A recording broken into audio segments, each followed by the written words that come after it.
ஓம் நமச்சி ஓம் நமச்சிவாய நாராயணா. நாதந்தாள் வாழ்க. யூடியூப் அன்பர்களே, காலை வணக்கம். ஏஜி ஜோதிடம் வழியாக உங்களை சந்திப்பதில் மிகவும் மகிழ்ச்சியான தருணமாக இருக்கிறது. சனிபெயர்ச்சி பலங்களில் ஒவ்வொரு ராசிக்காக போட்டுட்ருக்குறோம். அந்த வரிசையில் கும்பராசிக்கு சனிபெயர்ச்சி பலன்கள் எப்படி இருக்குங்கிறத பார்க்கலாம். 2025 மார்ச் மாதம் 30ஆம் தேதி மாபெரும் சனி பகவான் என்ற கிரகம் கும்பராசியிலிருந்து அவர் மீன ராசிக்கு பேச்சாகிறார். 2.5 வருட காலமாக மீன ராசியில் தான் இருப்பார். இன்னும் 2.5 வருஷம் இருக்கு. கும்பராசி நேயர்களே, 7.5 சனியின் ஜென்மச்சனி 5 வருஷமாக ரொம்ப பாடாப்பட்டு இருந்தீங்க. இப்போ சமீபத்தில் 2 வருஷமாக, ஒரு 2.5 வருஷமாக ரொம்ப கடுமையான போராட்டம். கும்பராசியில் அவிட்டம், சதயம், பூரட்டாதி 1, 2, 3 பாதங்கள், 3 நட்சத்திர சாரம் கொண்டது கும்பராசி. அவிட்ட நட்சத்திரக்காரங்களுக்கு ஓரளவு பிரச்சனைகள் முடிந்து விட்டது. சதய நட்சத்திரக்காரங்களுக்கும் முடிந்து விட்டது.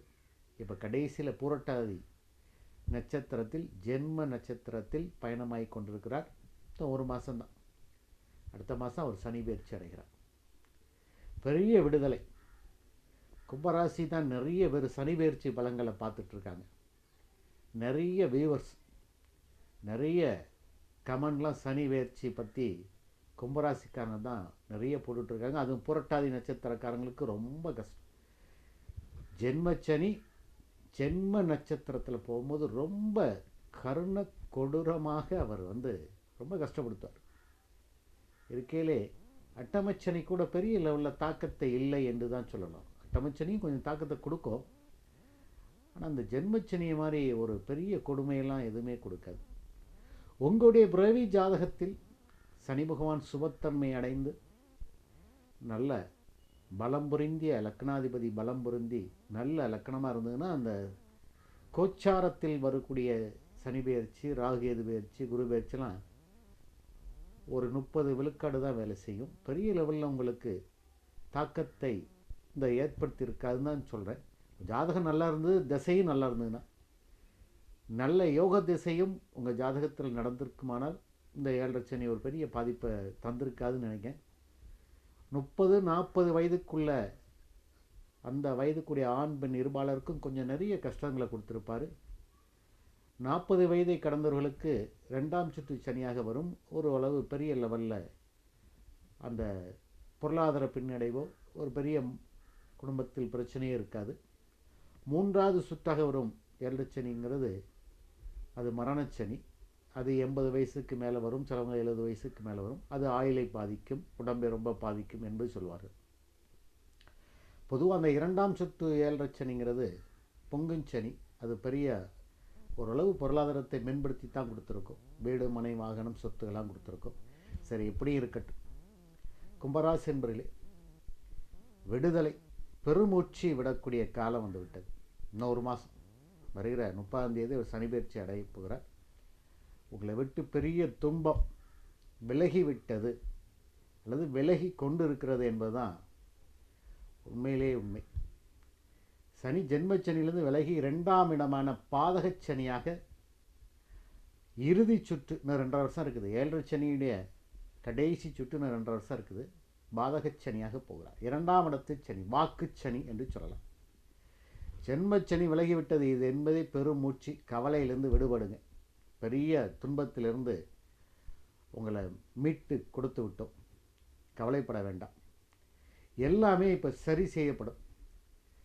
இழந்த செல்வங்கள், வீடு, மனை, வாகனங்கள், மானம், மரியாதை எல்லாம் கப்பல் ஏறி இருக்கும். கடன் பிரச்சனை, தொழிலில் போட்டி, தொழிலே இல்லை, வருமானங்கள் இல்லை, ஏகப்பட்ட பிரச்சனைகளிலிருந்து படிப்படியாக முன்னேறக்கூடிய நல்ல சந்தர்ப்பங்களை இந்த சனி பகவான் கொடுத்து விட்டு செல்வார். அப்போ 2ஆம் இடத்து சனி பெயர்ச்சி எப்படி இருக்கும் சார் அப்படின்னா, பாதக சனி அது பாதகங்கிறது வாக்கு செஞ்சுலும், 2ஆம் இடங்கிறது குடும்பம், வாக்கு, தனம் அப்படின்னு சொல்லலாம். சுபர் வீட்டுக்கு போகிறதுனால பெரிய லெவலில் தாக்கத்தை இருக்காது. ஜென்மச்சனியில் இருக்கிற போராட்டங்கள் இனிமேல் இருக்காது. இருந்தாலும் 7 சனியின் பிடியில் தான் நம்ம இருக்கோம் என்பதை மனதில் வைத்துக்கொண்டு, கும்பராசி அன்பர்களே, சனி பயிற்சிக்கு அப்புறம் வாக்குஸ்தானத்தில் சனி பகவான் இருக்கிறனால கவனமாக பேசுங்க. பெரும்பாலும் சொல்லுவாங்க, அவனுக்கு என்ன, அவன் நாக்கில் சனி இருக்காம்பா, அப்படி தான் பேசுவான் அப்படிம்பாங்க. ஏன்னா தேவையில்லாமல் பேசி வம்பை விலைக்கு வாங்கி அது மூலம் சொந்தங்களை விடுறது, அல்லது வருவாயை கெடுக்கிறது, இல்லை யாரையாவது பகைச்சிக்கிட்டுறது, அப்படியெல்லாம் நம்ம அதிகமாக பேசும்போது நடக்கும். பேசாமல் இருந்து விட்டால் எல்லாமே மௌனமாக இருப்பது மிக மிக உத்தமம். கும்பராசி என்பர்களே, இன்னும் 2.5 வருஷ காலமும் நீங்கள் மௌன சாமியாராக இருங்க, ரொம்ப நல்லது. மௌன சாமியார்னா என்ன சார், எப்படி சார் பேசாமல் இருக்க முடியும்? நான் பேசி பேசி தான் என்னுடைய தொழிலை பார்க்கணும். நான் பேசினா தான் நான் வாத்தியார் வேலை பார்க்குறேன், அங்கே பாடம் எடுக்க முடியும். நான் ஏஜெண்டாக இருக்கிறேன், நான் பேசினா தான் எனக்கு கலெக்ஷன் ஆகும். நான் பேங்கில் அதிகாரி இருக்கேன், நான் பேசினா தான் கஸ்டமரை கவனிக்க முடியும் அப்படின்னுலாம் நிறைய பேர் நிறைய தொழில் துறையில் இருப்பாங்க. நான் வியாபாரம் பார்க்குறேன், கூவி கூவி விற்றா தான் எனக்கு வியாபாரம் ஆகும். பேசவே கூடாதுங்களா, அது எப்படி மௌனமாக இருக்க முடியும்னா எங்களுடைய பொருளாதாரம் என்னமாகும் அப்படின்னு ஒரு கேள்வி உங்கள் மனதில் எழுகிறது. இதெல்லாம் கிடையாது. இப்படி அர்த்தங்கள் புரிந்துவிட வேண்டாம். தொழில் ரீதியாக பேச வேண்டிய இடத்தில் பேசுங்கள், அதை பற்றி கவலையே இல்லை. அது தொழில். தொழிலில் பேசித்தான் ஆகணும்னா நம்ம பேசித்தான் வருமானத்தை நம்ம ஈட்ட முடியும். அதுக்கும் இதுக்கும் சம்பந்தம் இல்லை. அப்போ பேசவே கூடாதுன்னா அவசியம் இல்லாமல் அடுத்தோடைய குடும்ப நிகழ்ச்சியை பற்றியும் அந்தரங்க நிகழ்ச்சியை பற்றி வாயே விடாது. தேவையில்லாமல் அவன் இப்படி செய்தான், இவன் இப்படி செய்தான் அப்படின்னு யார் என்ன சொன்னாலும் இந்த காதில் வாங்கி அந்த காதில் விட்டுட்டு மௌனமாக இருக்கிறது ரொம்ப நல்லது. தொழில் சம்பந்தப்பட்ட விஷயங்கள் பேசித்தான் முடிவெடுக்கணும், பேசத்தான் செய்யணும். அதில் தான் வருமானம் வரும். பேசாமல் இருந்தால் வேறால் பேசி உங்களுடைய வாய்ப்பை தட்டி பறித்து கொண்டு போய்விடுவார்கள். அதனால் வருமானம் கெட்டுவிடும். நான் அந்த விஷயத்துக்கே வரல. அவசியமில்லாமல் அவசரப்பட்டு வார்த்தைகளை அளந்து விட வேண்டாம். வாக்கில் சனி வந்தாலே வார்த்தைகளை கட்டுப்பட்டு மட்டுப்பட்டு இருக்கிறது ரொம்ப நல்லது. கணவன் மனைவி உறவுன்னு வச்சுக்கிடுங்க. அந்த உறவில் கொஞ்சம் விட்டு, யார் கணவனாக இருக்கட்டும் மனைவியாக இருக்கட்டும், யாருக்காவது ஒரு அந்த கும்பராசியில் இருக்கவங்க இருக்கட்டும், கணவன்னா மனைவிட்ட விட்டு கொடுத்து தான் போகணும். மனைவினா கணவன்கிட்ட விட்டு கொடுத்தா, மனைவிக்கு கும்பராசின்னு வச்சுக்கிடுங்களேன், விட்டு கொடுத்து போங்க. ரொம்ப பேச வேண்டாம். சின்ன சின்ன விஷயங்களாலும் பேச்சை குறைச்சிக்கிடுங்க. அந்த குடும்பத்தில் பெரிய பிரிவினைகளோ சண்டையோ சச்சரவோ கண்டிப்பாக இருக்காது. வேறு என்னெல்லாம் நடக்கும்? வருமானத்தில் பெரிய லெவலில் உங்களுக்கு ஒரு பெரிய நெருக்கடிகள் இனிமேல் இருக்காது. ஜென்மச்சனியில் இருக்கிற நெருக்கடிகள், கடன் பிரச்சனை, தொழில் பிரச்சனைகள்லாம் இனிமேல் இருக்காது. அது படிப்படியாக உங்களை லாபத்தை நோக்கி இட்டு செல்லும். சனி அவர் மீன ராசி, குருவுடைய வீடு, நட்பு வீடு, சுபர் வீட்டில் இருக்கிறனால பெரிய துன்பங்களை தரமாண்டார். இந்த 2.5 வருஷம் குரு வேற உங்கள் ராசிக்கு 5ஆம் இடம் போகிறார். ரொம்ப பிரமாதமாக இருக்கும். இந்த அடுத்த 2026 வரைக்கும் ரொம்ப பிரமாதமாக இருக்கும். அவர் மே மாதம் வரை குரு பயிற்சி இருக்கிறது. இது சனி பயிற்சி சம்மந்தப்பட்ட காணொளி தான். மட்டும் குரு பயிற்சி வீடியோ தனியாக போடுவோம். அப்போ பேசுகிற வேண்டிய இடத்துல பேசணும், பேசாத இடத்துல பேச வேண்டாம். ஒரு பேசி பணம் சம்பாத்தியம் பண்ண போகிற ஒரு வருமானம் வருதுன்னா அதில் நிறைய விஷயங்கள் பேசி, என்ன பேசணுமோ அதை மட்டும் பேசி, அந்த தொழில் ரீதியாக உள்ள விஷயங்களை மட்டும் பேசி அதில் வருமானத்தை மட்டும் மைண்ட் வந்துடுங்க. அதான் நல்லது. வேறு விஷயங்கள் பேசாதீங்க. குடும்ப விஷயங்கள் பேசாதீங்க. உங்கள் குடும்ப விஷயங்களை தேவையில்லாமல் பிஸ்னஸ் பண்ணுற இடத்துல மற்றவர்களும் பேசாதீங்க. மற்றவர்களுடைய குடும்ப விஷயத்தை நீங்களும் கேட்காதீங்க. இதுதான் பேசாமல் இருங்கன்னு அர்த்தம். குழாயடி சண்டை அப்படின்னு சொல்லுவாங்க. சின்ன சின்ன தண்ணிக்கெல்லாம் சண்டை வரும். நான் மிந்தி பிடிக்கணும், நீ மிந்தி பிடிக்கணும். இந்த மாதிரி விஷயங்கள் எல்லாம் கொஞ்சம் விட்டு கொடுத்து போகிறது நல்லது. ஏன்னா சின்ன பிரச்சனைகள், சின்ன வாய் சண்டைகள் அது பெரிய பிரச்சனைகளாக உருவாக்கான வாய்ப்புகள் இருக்கிறது. அதான் பேசாமல் இருங்கன்னு சொல்ல. பேசாமல் இருக்கிறது ரொம்ப எப்படி சார் இருக்க முடியும்? சின்ன விஷயம் அது எதிர்பார்க்காத சண்டையாகி கைகலப்பாகி போலீஸ் ஸ்டேஷன் அந்த மாதிரிலாம் போக வேண்டிய காலகட்டங்கள் இருக்கிறனால பேசாமல் இருங்கன்னு சொல்கிறேன். வாக்கில் சனி இருக்கிறதுனால பேச்சை குறைத்து கொண்டு மௌனமாக இருந்தால் கும்பராசி அன்பர்களே 2.5 வருஷம் நடக்கக்கூடிய பாதக சனி உங்களுக்கு வெற்றியை தரக்கூடிய சனியாக அமையும். நீங்கள் பேச வேண்டிய இடத்துல பேசி வருமானம் வருதுன்னா, சில இடத்துல பேசினா வருமானம் வரும் தொழில் ரீதியாக, சில இடத்துல மௌனமாக இருந்தாலே வருமானம் வரும். அது 2 வகையாக நாம் வருமானத்தை ஈட்ட முடியும். அந்த மாதிரி பேச வேண்டிய இடத்துல பேசி காரியம் சாதிக்கணும், பேசாத இடத்துல மௌனமாக இருந்து காரியங்களை சாதித்து கொண்டு அந்த வருமானத்தை ஈட்டிக்கொண்டு வர வேண்டும். அதான் பேசாமல் இருங்க அப்படின்னு சொல்லிட்டு இருக்கிறேன். வாக்கில் சனி, அதனால் பேச்சை குறைச்சிருங்க, மற்றபடி என்னமே செய்ய வேண்டாம். ராகு வருகிறாரே என்று சொல்லலாம்.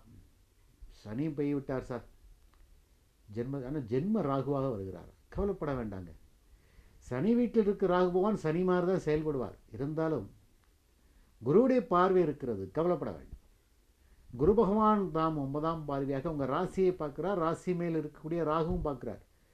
ராகு கேதுடைய பெயர்ச்சியை பற்றி தனி வீடியோவாக போடலாம், அதில் நிறைய விளக்கங்கள் சொல்லப்படும். ராகுனால் பெரிய துன்பங்களோ இதுவே வேண்டாம். ஜென்ம ராகுவாக இருக்கிறனால உங்களுக்கு அதிர்ஷ்டமும் மறைமுக வருமானங்களும் நல்ல திடீர் பணவரவு தான் வரப்போகுது. அது மூலம் இன்னும் பெரிய லெவல்லலாம் நீங்கள் ராகுனால் பெரிய பிரச்சனைகள்லாம் உங்களுக்கு வரப்போகிறது கிடையாது. சனி பயிற்சியை மட்டும் போட்டுட்ருக்கோம். சனி பயிற்சியை பொறுத்து வாக்கில் சனி இருக்கிறனால கவனமாக இருங்க, மற்றபடி ஒன்றும் இல்லை. வருமானங்கள் பரிபூர்ணமாக இருக்கும். 2ஆம் இடத்தில் இருக்கிறாரே தனத்தை கெடுப்பாரா அப்படின்னா, தனமெல்லாம் ஒன்றும் கெடுக்காது, கொடுப்பார் என்று சொல்லலாம். போக்கு சனி என்னைக்கும் கடைசி சுற்று சனி ஓரளவு உங்களுக்கு நல்ல வழிகளைத்தான் காட்டி கொண்டு போவார். ஏன்னா அவர் 5 வருஷமாக இப்போ உங்களை ரொம்ப பிழிஞ்சு எடுத்துட்டார். இந்த 7.5 சனியில் முதல் 5 வருடம் ரொம்ப மோசமாக இருக்கும். முதல் 2.5 வருஷம் சுமாராக இருக்கும். அது விரையச்சனின்னு சொல்லலாம். அந்த ஜென்மச்சனி தான் ரொம்ப மோசமாக இருக்கும். டோட்டலாக ஒரு 5 வருடம் ரொம்ப உங்களை பிழிஞ்சு சக்கையாக எடுத்து அவர் உங்களுக்கு எவ்வளோ தூரம் கஷ்டப்படுத்தணுமோ கஷ்டப்படுத்திட்டார். இன்னும் 2.5 வருஷம் தான் இருக்குது. இதில் உங்களை கஷ்டப்படுத்த மாட்டேன், எல்லாத்தையும் கஷ்டப்படுத்தி நீங்களே திருந்தி விட்டீர்கள். அதாவது நம்ம என்ன தப்பு செய்தோம், நம்ம என்ன தப்பு செய்யக்கூடாது, நம்ம என்ன இதனால் என்ன பொருளாதார இழப்புகள், குடும்பத்தில் இழப்புகள், சொந்தங்களை இழந்தது, வருவாயை இழந்தது, தொழிலை இழந்தது, வேலை வாய்ப்பை இழந்தது. நம்ம பேசி தேவையில்லாமல் மேலதிகாட்ட பேசி சண்டை போட்டு வந்திருப்பேன், வேலை போயிருக்கும். இப்படி நிறைய பிஸ்னஸில் தேவையில்லாமல் கோவப்பட்டிருப்பீங்க, நிறையா நல்ல கஸ்டமரை இழந்திருக்க வேண்டியிருக்கும். இப்படி நிறைய விஷயங்கள் நடந்திருக்கும். அதெல்லாம் இப்போது சரி செய்து கொண்டு அந்த முன்னால் இந்த 2-5 வருஷமாக என்ன தவறுகள் செய்து பொருளாதார இழப்புகளை சந்தித்தோம் என்பதை நினைவில் வைத்துக்கொண்டு வருகிற காலங்களை சரியான முறையில் அடியெடுத்து வைங்கள். அதுதான் உங்களுக்கு இனிமே வர்ற காலங்கள் ரொம்ப பொற்காலமாக இருக்கும். 7.5 சனி முடிஞ்சாலே அடுத்தால வரக்கூடிய எல்லா விஷயங்களும் ரொம்ப சாதகமாக இருக்குது. இனிமே வரக்கூடியதெல்லாம் ரொம்ப பிரமாதமாக இருக்கும். அடுத்த 7.5 சனிங்கிறது 30 வருஷம் கழித்து வரும். அதை பற்றி கவலைப்பட வேண்டாம். அதுக்குள்ளே நம்ம இருக்கமோ இல்லையா, அது வேறு விஷயம். அதை பற்றி இப்போ நடக்கக்கூடிய விஷயம் முடிந்து போட்டது. ஜென்மச்சனி முடிந்து விட்டது என்பதே பெரிய மனக்குழப்பத்திலிருந்து நாம் விடுதலையாகும்.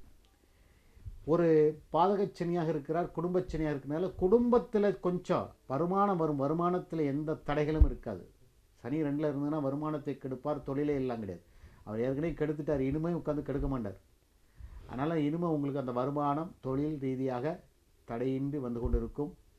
வேலைவாய்ப்பில் புதிய வேலைவாய்ப்பு, நல்ல வேலைவாய்ப்பு, அந்த வேலைவாய்ப்பில் கூடுதலான சம்பளம், இதெல்லாம் மன நிறைவான ஒரு பொருளாதார வெற்றிகளை சனியும் குருவும் சேர்ந்து கொடுக்க போகிறாங்க. அதில் எந்த மாற்றுகளும் இல்லை.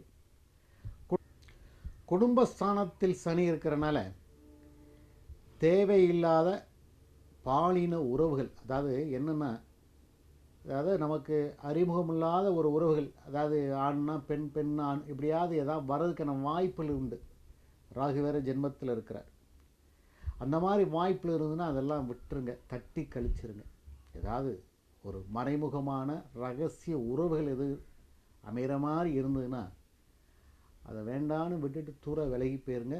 அதை பிடிச்சிக்கிடாதீங்க. இன்னும் பெரிய லெவலில் நீங்கள் சங்கடத்தை சந்திக்க வேண்டிய சூழ்நிலை ஆகிப்போவோம். 7ல் வேறு கேது இருக்கிறார். 2ல் இருக்கும்போது குடும்பத்தில் அந்த மாதிரி சனி பகவான் ஒரு ஆசையை தூண்டி அந்த உறவுகள் மூலம் குடும்பம் மீண்டும் பிரிவதற்கான வாய்ப்புகள் உண்டு. இப்போ குடும்பம் ஒன்று சேர்ந்திருக்கும். பிரிந்த குடும்பங்கள் ஒன்று சேர்ந்து கணவன் மனைவிக்குள்ளே ஒரு அண்டர்ஸ்டாண்டிங்கோடு வாழக்கூடிய காலகட்டத்தில் வந்திருக்கும். ஏன்னா ஒரு போன வருஷம் பிரிஞ்சிருப்பாங்க, அது நடந்திருக்கும். ஜென்மச்சனியில் எல்லாமே இருந்திருக்கும். கணவன் மனைவி உறவுகள், குழந்தைகள் உறவுகள்லாம் கொஞ்சம் கொஞ்சம் தூரமாக தான் இருந்திருக்கும். இப்போ எல்லாமே இந்த சேரக்கூடிய வாய்ப்புகள் வருது, சந்தர்ப்பம். அதை நல்ல சரியாக பயன்படுத்திக்கிடுங்க. இப்போ தான் அந்த வாய்ப்புகள் வரும். ஏன்னா ஜென்மச்சனி முடிஞ்ச பிறகு எல்லோரும் இந்த பிரிந்தவர்கள்லாம் ஒன்று சேருவாங்க. இந்த பங்குதாரர்கள், நம்ம பங்காளிகள், சகோதரர்கள், சகோதரி உறவுகள், அது எல்லாமே அப்படி ஒன்று சேர்ந்து அப்படியே சரி ரைட்டு பிரச்சனைகள்லாம் விடுங்க, பேசி சந்தோஷமாக போகணுன்னு வர்ற நேரத்தில் நீங்கள் இன்னொரு உறவை தேடி வேறு மாதிரி போனீங்க அப்படின்னா முற்றிலும் அது உடைபட்டு விடும். அடுத்தால அந்த உறவுகள், அந்த குடும்ப உறவுகள் சேரவே செய்யாது. ஆனால் அது சனி பகவான் அந்த மாதிரி வாய்ப்புகளை கொடுப்பார். அதில் கவனமாக இருந்துக்கிடுங்க. மற்ற விஷயங்கள்லாம் எல்லாமே நல்லாயிருக்கும். பாதகச்சனியை பற்றி கவலைப்படவே வேண்டாம். குரு வீட்டில் இருக்கிறனால சுபர் மாதிரி தான் செயல்படுவார். அவர் குருவை மாதிரி கூட செயல்படுவார். அப்போ பண வரவில் பொறுத்த வரைக்கும் கும்பராசிங்கிறது 2ம் 11க்குடையவர் குரு பகவான். 11ங்கிறது லாபஸ்தானம், 2ஆம் இடங்கிறது குடும்பஸ்தானம், பண வரவு. அவர் வேறு 5க்கு போகிறார், நல்ல இடத்துக்கு போகிறனால பணத்திலையும் தொழிலையும் வேலை வாய்ப்புலையும் வியாபார உத்தியோகத்தில் எந்த மாற்றுகளும் இல்லை. இழந்த செல்வங்களை எல்லாம் மீட்டெடுக்கக்கூடிய நல்ல வாய்ப்புகளை சனி பகவான் இந்த பாதகச்சனியிலிருந்து கொடுப்பார். பேசாமல் இருக்கிறது, மௌனமாக இருக்கிறது, வாக்கு அதிகமாக தேவையில்லாத விஷயத்தில் அவசரப்பட்டு விட்டுறாதீங்க. கோவப்படுத மாதிரி இருக்கும். சிலவங்க நம்மளை கோவப்பட்டு தூண்டி விட்டு வேடிக்கை பார்ப்பாங்க. என் வாயிலேருந்து என்ன வருது பார்க்கும், சண்டை இழுக்கும் அப்படின்னு நினைப்பாங்க. அந்த மாதிரி நம்மலாம் அதெல்லாம் புரிஞ்சுக்கிட்டு, சரி இவன் தேவையில்லாமல் வாய் கொடுக்குறான், நம்ம பேசக்கூடாது, வேண்டாம், நாளைக்கு பார்க்கும்யா, எனக்கு நேரம் சரியில்லை, கொஞ்சம் வேலையில் இருக்குது அப்படின்ட்டு நவுண்டு அந்த இடத்த விட்டு நவுண்டு வெளியே வந்துடுங்க. அதான் ரொம்ப நல்லது.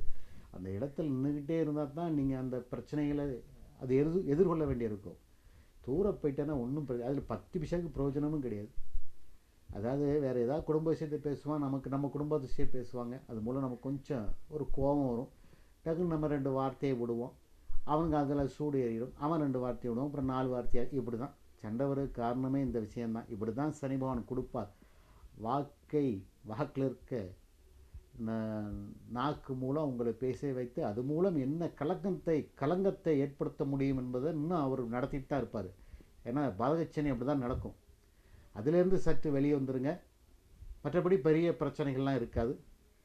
கும்பராசி அன்பர்களே, உங்களுடைய எல்லா கஷ்டங்களும், பொருளாதார கஷ்டங்கள், மனதில் ஒரு பயம், கலக்கம், ஒரே பிரச்சனைகளாக இருந்தது, இது எல்லாமே உங்களுக்கு விடுபட்டு ஜென்மச்சனி முடிந்து பாதகச்சனியாக வரனால இழந்த வேலை வாய்ப்புகள், இழந்த தொழில்கள், வேலையில் மாற்றங்கள் எல்லாமே உங்களுக்கு சாதகமாக இனிமே வரக்கூடிய நாட்களில் படிப்படியாக நடக்கும். குரு வேற ரொம்ப சாதகமான இடத்துல வர்றனால, குருவுடைய பார்வையும் உங்கள் ராசி மேலே விழுகிறனால இனிமே நடக்கக்கூடிய காலங்கள் எல்லாமே உங்கள் காட்டில் பணமலை, வெற்றிமலை, ஜெயமலை என்று சொல்லி, கும்பராசி நண்பர்களே தைரியமாக இருங்கள், மன உறுதியாக இருங்கள். வரக்கூடிய காலங்கள் எல்லாமே உங்களுக்கு வசந்த காலம் என்று முடித்துக்கொண்டு, இந்த வீடியோ பிடிச்சிருந்தனா லைக் பண்ணுங்கள், ஷேர் பண்ணுங்கள், சப்ஸ்கிரைப் பண்ணிக்கிடுங்க. ஒரு பெல் பட்டன் வரும், அதையும் அழுத்திக்கிடுங்க. அப்படின்னா நாங்கள் போடுற ஒரு வீடியோவும் உங்களுக்கு நோட்டிஃபிகேஷன் ஆகும். நன்றி, வணக்கம்.